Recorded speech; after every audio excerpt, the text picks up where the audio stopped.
Hey, man, I thought this was very, by the way, hit that like button, subscribe to the page, all that good stuff. I said that. Peter Schrager dropped his 2024 mock draft. I thought this was an interesting one. The reason I haven't done the whole, like, every day we're talking about somebody's new mock draft. Thank you, by the way. Is it gets boring, dog. Like, I don't care. Like, at a certain point, you start doing stupid stuff. Like, you start seeing drafts where it's like, oh, well, what if the Bears don't take Caleb Williams and instead they think J.J. McCarthy? You get 17 picks in the second round. Like, I hate doing mock drafts every day, but I thought that this one was interesting because this is a scenario that could play out because the Bears are moving back to add more draft capital, but you're leaving good players on the board. That is a realistic scenario that the Bears could be in here if they trade back from 9. Peter Schrager starts out, of course, talking about Caleb Williams to the Chicago Bears. As I've reported, the Bears had a great meeting with Caleb at the NFL Scouting Combine, followed by a pair of enjoyable dinners in Los Angeles before USC's Pro Day and Chicago before the quarterbacks visit the Hallis Hall. This team is all in, and so from what I'm told is Williams. So Bears are all in on Caleb Williams. Caleb Williams is all in on the Bears. Love it. Second pick overall, he has Jaden Daniels going to the Commanders. I think we've talked about that. I think Drake May might be still their option, but Jaden Daniels is rising up. I think a lot of people just like Drake May in a Patriots jersey because y'all know why. Because it fits. Because y'all know why. Yeah. You know.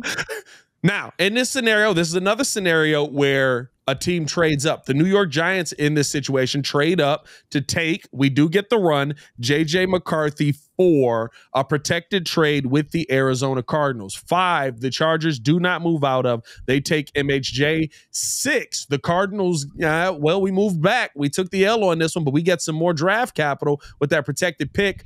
They go Rome Odunze. 7 is Joe Alt. 8 is Dallas Turner to the Falcons.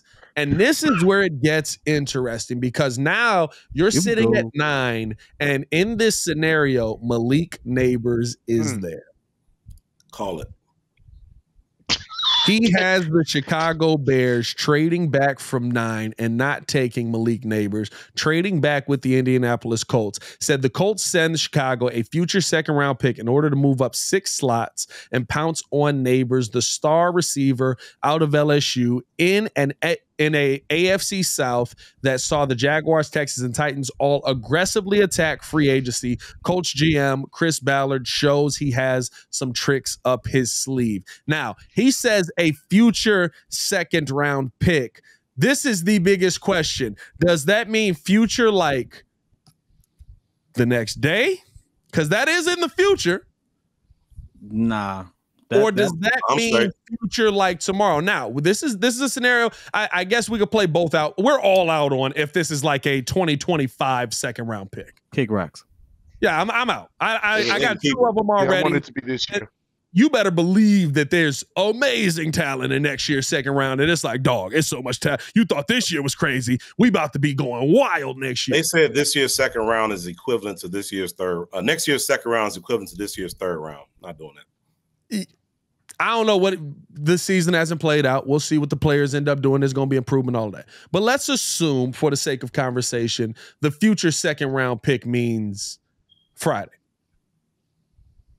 I would be okay with this scenario because you then would have the Bears moving back to 15. Now, I'm not crazy, I guess, about where he has it going. The Colts would then take Malik Neighbors. Jets take Brock Bowers, which I guess makes sense. Minnesota takes Teron Arnold. Denver takes Latu Letu. Vegas takes Olu Fashanu. New Orleans takes Talise Fuega. And the Bears take J.C. Latham at 15, saying after piling up more draft capital by trading back, the Bears still land a stud offensive tackle. Latham could be the second offensive tackle taken on draft night. Some teams like him that much. If the board falls this way, Chicago adds a big pedigree bookend who can join that last year's first-round tackle, Darnell Wright, in protecting the new franchise quarterback, Caleb Williams. So 1, you get Caleb. 15, you get J.C. Latham. Do you like your thoughts on that? Do you like the options on that? No, not at all. And Lord Crimson just said it best. You took the words out of my mouth. Yay, 2 right tackles. I'm tired of mixing and matching people on the line. Darnell Wright already proved that he's going to be our right tackle for the future. J.C. Latham played right tackle the last 2 seasons in Alabama. I don't want an experiment where we say, well, maybe Darnell Wright can go over and take Braxton Jones' position because he's proven himself. And now you go over there and Darnell Wright is not, he could be a shell of himself. I'm not doing that. All this going all over the place. You pick a player out of the draft to play the position they played in college. We already got a right tackle. I wouldn't pick him.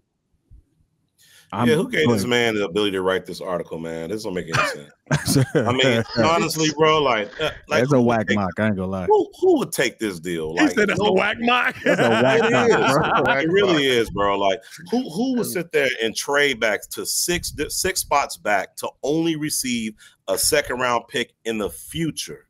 And not even this year. I'm saying, let's say this second-round pick is this year's second-round pick. So I need more than that. Is their second round pick this year? This is the only scenario I'm doing it in. That's why I'm framing the conversation this way. I'm not doing it for a 2025 second round pick. I'm completely out on that.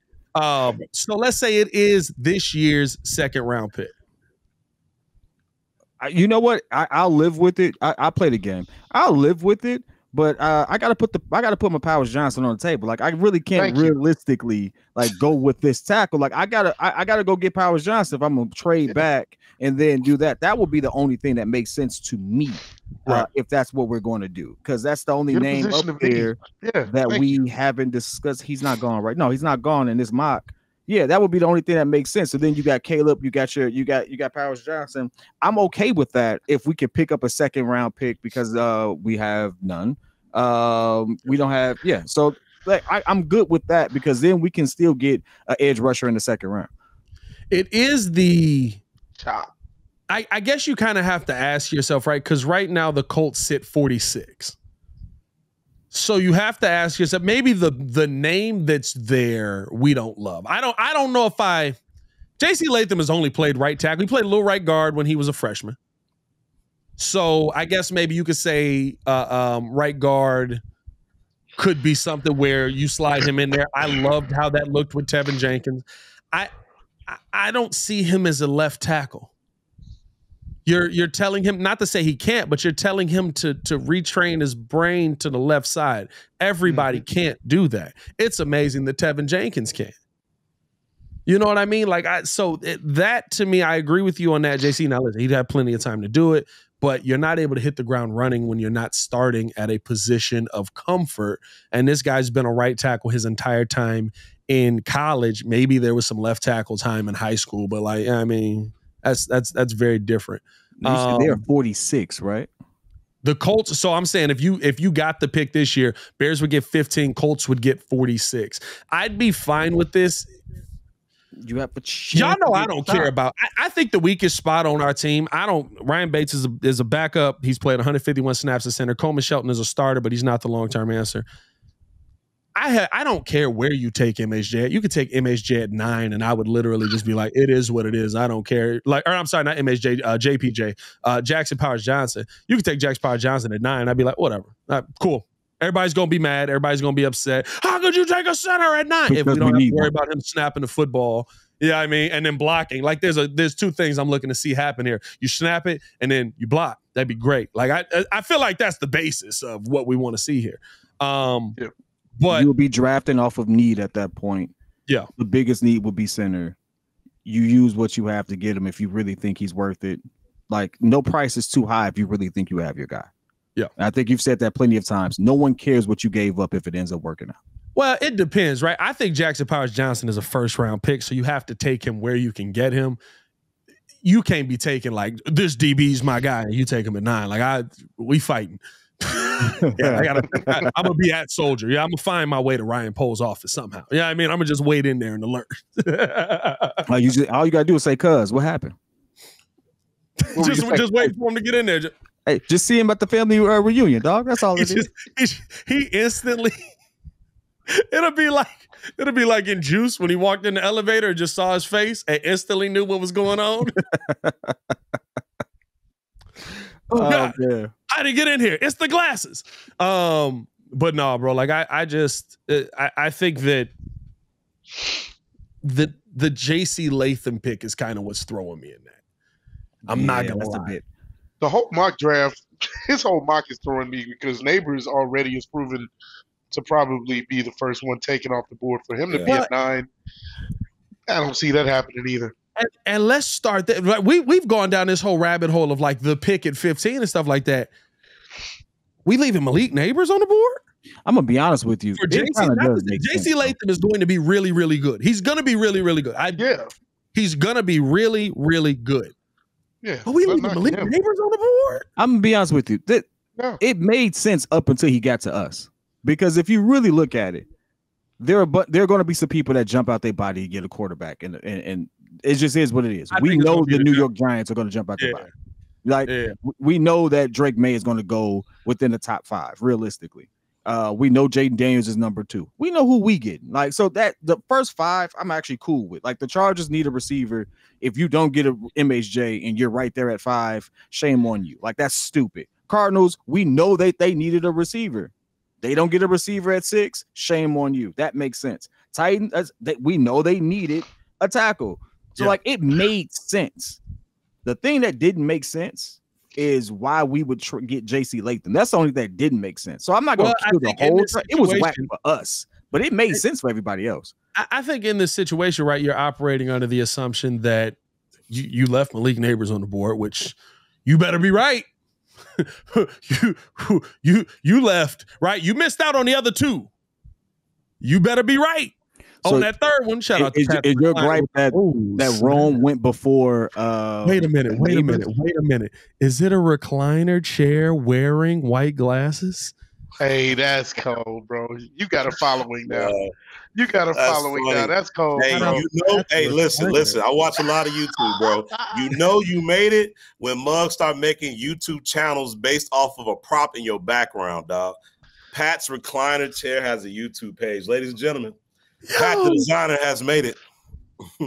It's not even a recliner. It's just a really nice leather chair. This man got the white shades. That's hilarious. Hey, the time that it took to put that together. The chair is the one that says, "Oh, snap." The chair is the one that says, "Oh, snap." Crazy. That's cold. Well done, sir. 1,000 points to you, my guy. Well done. You win the day. Clap. Hold on. Where's Kobe White at? Kobe, what you got to say to my mans? Clap it up. Clap it up, man. Clap it up. Shout out to that. That's amazing. That's amazing. Hey, the history behind that is just crazy because Pat cooked the mess out of him after that. Oh, I was so pissed off. He cooked him after that. And I loved every moment of it because I thought Kobe was trash at that moment. I'm still mad about it. He's good now, and I'm still mad about it. That N-word almost slipped. That boy shot 0 for 9.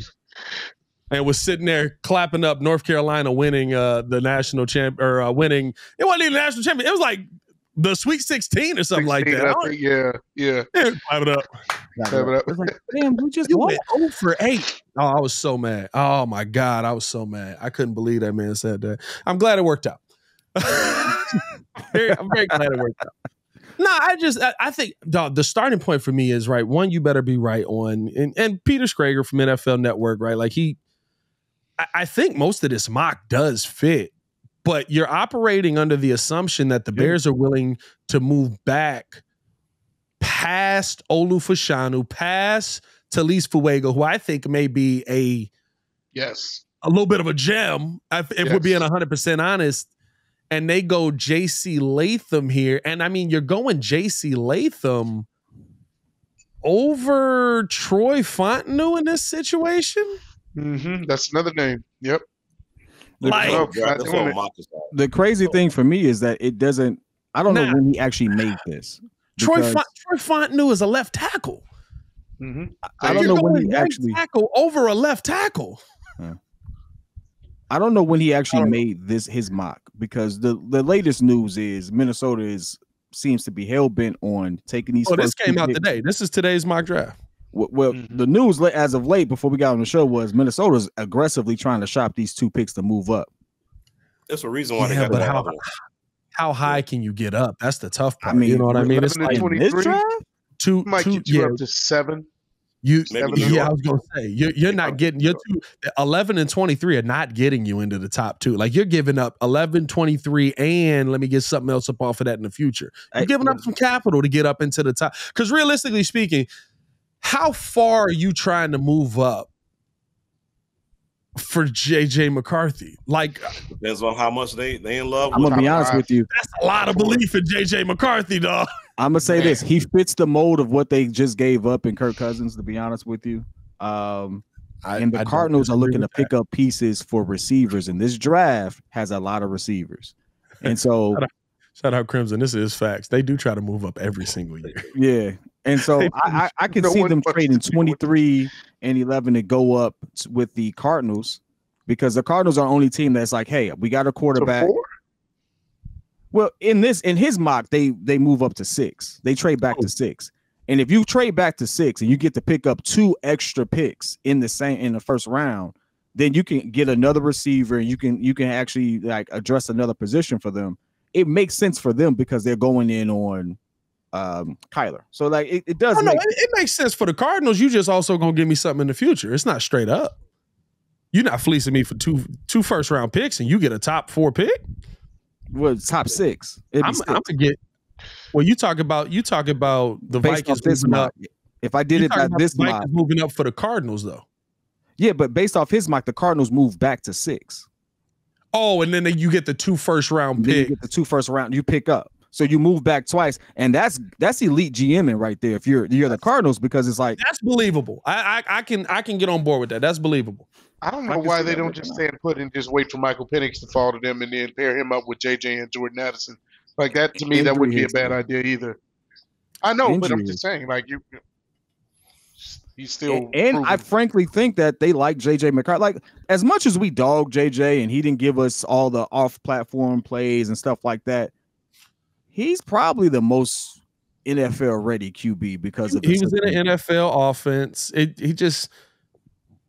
It's about utilization, though. You know what I mean? Like you're drafting JJ off of P. Will Hope, but he gave you more than P. Will. He showed you way more than P. Will. Not really. P. Will, I mean, like it's one of those things where it's like when your number was called, you did your job. And I'm not saying JJ didn't. Yes, they won the national championship, but nobody would look at that national championship team and be like, you know who they couldn't have won that national championship without? JJ McCarthy. You know what I mean? Like nobody, like realistically speaking, it's like if I got a dude in there that's gonna do what I tell him, he's gonna run the system. Now, the thing I credit JJ with, when they needed him to do it, when they needed him to step up, he was able to do it. I give you credit for that. I think that is very, very important. But I don't. And his ability to make adjustments at the line, which was rated higher than some of the other QBs. Because he's doing it at an NFL level. Yeah. And so all of that just means that the learning curve for him is just not as steep as it would be for others. I can see Drake May having a hard time where he's going as opposed to JJ McCarthy. Like realistically, like who's over there? Right? Well, I don't know. The hype on Drake May is getting very much higher. What if the Chargers trade Justin Herbert for Minnesota's 11 and 23? Just because this guy wants JJ McCarthy, that Justin Herbert is the Vikings quarterback. You know what would be hilarious about that? Getting out of hand. Listen. I kind of wouldn't blame him, to be honest. Listen. Justin Herbert. Now it's crazy. Now we're going into insanity land. Justin Herbert is good, right? Justin Herbert is good. But if I went back over 2 years and I watched how many times he gave the football away at very important times, he ain't did nothing. I'd be like,